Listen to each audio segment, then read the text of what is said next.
ओडिशार कला संस्कृति ऐतिह्य कथा रखिंट खंडगिरी दौड़ीर उदाहरण ओडिशा ए क्षेत्र अनेक पुंजीनिवेश क्षेत्र कथा कहतु पर्यटन कथा कहतु ए सब कथा प्रवासी को कहते ओडिशार विकास और भारतर विकास केमती प्रवासी माने भागीदारी हो पारे प्रवासी मान अंशीदार बढ़ से प्रवासी मान को आह्वान देते ओडिशा और भारतर विकास भागीदारी हो। मुख्यमंत्री मोहन माझी आम सहित सर ओटी को स्वागत करुच्ची। ये प्रथम बड़ सुजोग आज प्रधानमंत्री सब कथा कहले ओडिया ऐतिह्य कला संस्कृति कथा कहले केते दूर संभावना जगेबो। देखंतु प्रवासी भारतीय दिवस आज द्वितीय दिन माननीय प्रधानमंत्री जी आज ओडिशा आसी प्रवासी भारतीय दिवस रे प्रवासी भारतीय मानकु जेभली भाव में उत्साहित करले एवं समानकर आसीबा द्वारा से खुशी व्यक्त करले। ये बहुत बड़ गुरुत्वपूर्ण ऐतिहासिक कथा एवं ये आसीबा द्वारा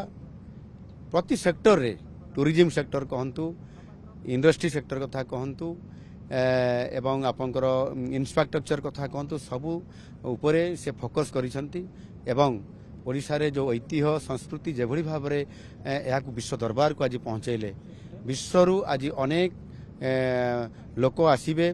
एठी बुलिबे एवं एठी मध्य इन्वेस्टमेंट करिवे एवं ओडिशा को जानिबे ओडिशार कथा को लेकिन विश्व दरबार को पहुंचेबे। ये जो गोटे वातावरण है से मोदी जी खुशी व्यक्त करने सहित समस्त से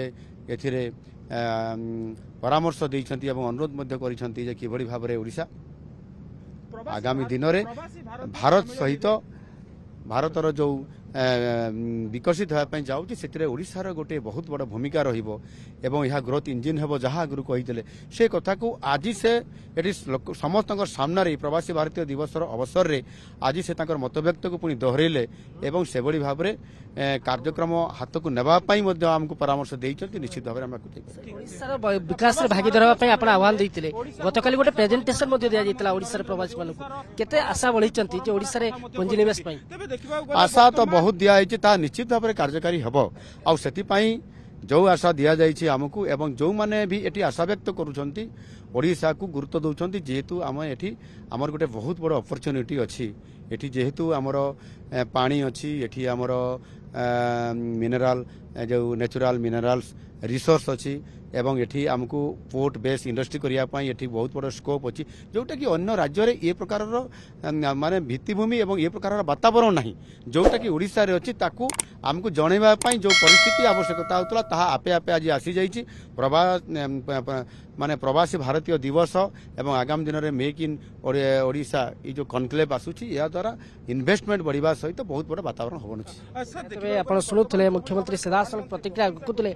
जे 3 दिनिया प्रवासी सम्मेलन की नहीं प्रधानमंत्री आज जो कथा उल्लेख कर अभिभाषण में ओडिशार कला संस्कृति पर्यटन को सारा सब प्रवासी आखि आगे रखी तेणु प्रवासी ओडिया सम्मेलन ओडिशा रे पुंजीनिवेश क्षेत्र में पर्यटन क्षेत्र में गोटे नुआ संभावना सृष्टि कर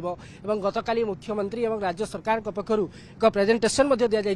अनेक प्रवासी ओडिशा रे पुंजीनिवेश नहीं इच्छा प्रकट कर राज्य सरकार पक्षर से संपूर्ण सहयोग मुख्यमंत्री जहाँ प्रतिक्रिया रखुले। भुवनेश्वर कैमरा पर्सन प्रशांत सम्मेलन साहू ओटीवी।